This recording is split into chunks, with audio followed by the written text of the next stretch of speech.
Hi guys! Kakagising ko lang. Magkakape lang ako, pero mamaya, laba tips tayo.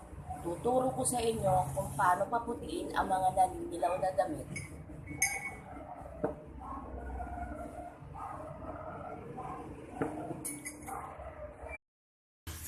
Andito na tayo ngayon sa laundry area. Ituturo ko na sa inyo kung paano paputiin ang mga naninilaw na damit. Ang una, tubig. Ariel, of course. Talagang puputi ang damit. Loyal ako sa Ariel. Baking soda.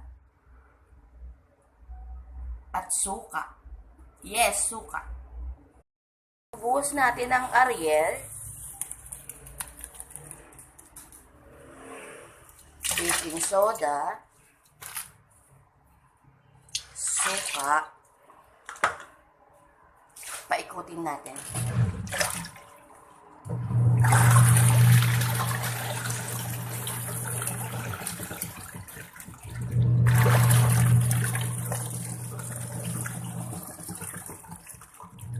Ibabad ang mga damit na puti.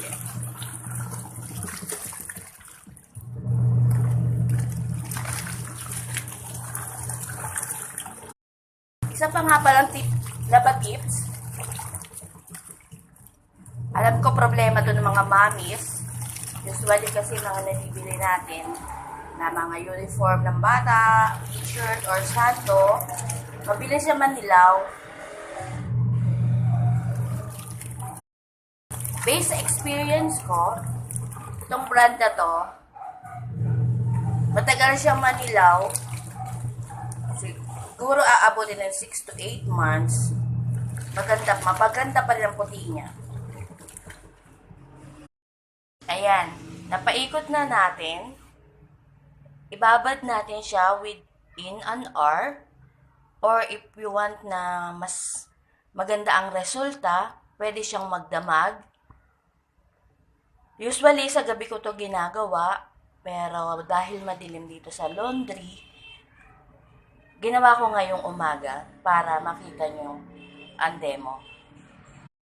Mga mami, huwag kakalimutan, after nating mababad, papalitan natin yung sabon at papaikutin uli natin siya, siyempre sa Ariel.